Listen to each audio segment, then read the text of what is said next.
Read a dozen articles about medieval life, especially city life, and you're bound to spiral into depression. Filth everywhere, unsanitary conditions, and streets overflowing with waste. These vivid descriptions are thrown at readers with dramatic flair. But if you dig a little deeper into the origins of such claims, the grim tragedy turns into a comedy. Take, for example, the famous claim that Queen Isabella of Castile bathed only twice in her entire 53 years, once at birth and once before her wedding. Yet, if you try to track down a source for this, you'll find nothing but a legend. According to the story, Isabella vowed not to bathe, or in another version, not to change clothes, until Granada fell. In other words, even temporary lack of hygiene was seen as an extreme hardship. Many myths about medieval hygiene can be traced back to a lesser-known blogger and writer, Absentis. According to him, the daughter of a French king supposedly died of lice, though he conveniently never mentions which king or which daughter. Pope Clement V, he claims, died of dysentery, while Clement VII and King Philip II allegedly perished from scabies. No historical sources support these claims. But perhaps Absentis's most bizarre fantasy is a supposed letter from King Henry of Navarre to his lover, Gabrielle d'Estrées. The letter supposedly says, "Don't wash, my love, I'll be with you in 3 weeks." According to the blogger, Henry bathed only 3 times in his life, twice under duress. Fun fact, Absentis is also the source of the claim that Russians were considered perverts in medieval Europe because they bathed once a month. Naturally, he provides no sources for this either. In reality, public bathhouses were common across Europe at the time. There's even a video about this on the channel. Yet, people still cling to the image of medieval folks as filthy, ragged, and reeking. They trust highly authoritative sources. After all, Louis XIV allegedly bathed anywhere from once to 4 times in his life, depending on which article you read. But let's not forget, by Louis's time, the Middle Ages were long over, and French nobility, supposedly clueless about toilets, had been using bidets since the 17th century. The king himself spent a fortune installing running water in Versailles, built fountains and pools, and had a personal copper bathtub. His mornings began with washing and wiping down with a mixture of water and grape spirits. He was even known as an excellent swimmer, able to cross the Seine with ease. But never mind all that. According to the often-quoted Patrick Suskind, Louis XIV reeked like a wild beast. Some even attribute this quote to Russian diplomats. Speaking of medieval cities, Suskind wrote, "The streets stank of excrement, backyards of urine, stairwells of rotting wood and rat droppings, kitchens of spoiled coal and mutton fat." Very vivid. Now, remind me, was Patrick Suskind a medieval chronicler? A historian, perhaps? Nope. He was a modern-day novelist, a former employee of Simmons, and the author of a few books, one of which, Das Parfum, became widely known.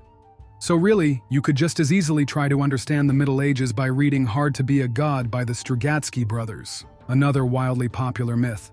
Wide-brimmed hats were invented to protect people from waste being dumped from windows. In reality, hats like the Cappello Romano were originally worn by pilgrims to shield themselves from the elements. Over time, they became associated with clergy, like the galero, which appears in many heraldic coats of arms. By the late Middle Ages, such hats became part of a musketeer's field gear, offering excellent protection against sun and rain. To improve visibility, people started pinning up the front, eventually leading to the creation of the tricorn hat. Variations of wide-brimmed hats existed in many cultures, mostly as practical outdoor wear. In cities, they were handy for another reason. They shielded the wearer from the sun. After all, tanned skin was a telltale sign of a lower status. Umbrellas, or parasols, literally against the sun, served the same purpose. Another giveaway of a working-class person? The smell of sweat. Nobles changed clothes frequently and practiced hygiene to avoid any resemblance to common folk. And yes, while chamber pots and the occasional waste dumping did exist, urine was actually a valuable resource in medieval cities. It was commonly used in textile and leather workshops. Ammonia was great at dissolving grease and removing hair and flesh from hides. Later, urine became essential for producing saltpeter, a key ingredient in gunpowder. And yes, public toilets and cesspits were standard features in medieval cities. In fact, these are some of the most common archaeological finds. As early as 1272, the first regulations for city sewage and drainage systems were introduced.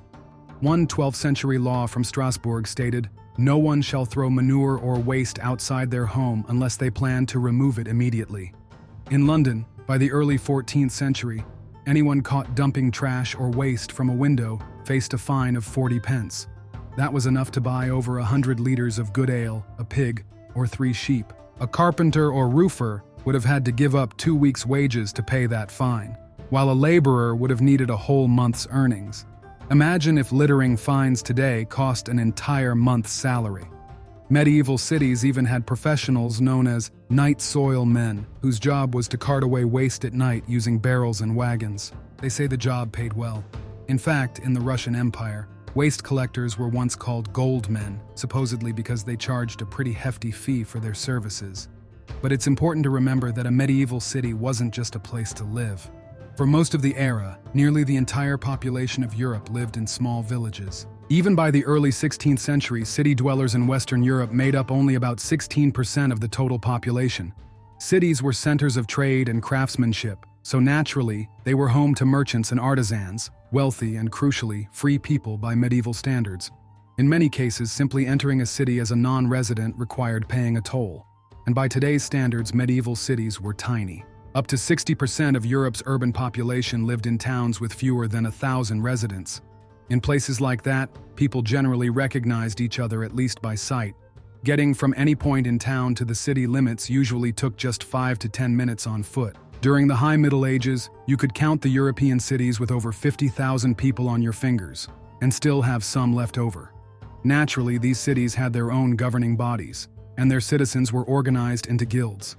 There's a questionable quote often attributed to historian Lev Gumilev, supposedly French King Philip II Augustus, so used to the stench of his capital, fainted in 1185 when a passing cart churned up the filth in the street. As usual, finding the original source is tricky, but 2 things about this story seem off right away. First, what palace and what capital are we even talking about in the 12th century? Back then, feudal lords lived in castles, not palaces. That was a later development. And Paris didn't fully become the capital of France until the 16th century.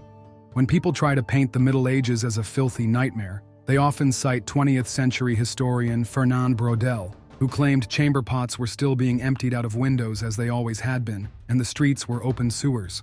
But what's conveniently left out is that Braudel was talking about the time of Louis XVI, so basically the late 18th century.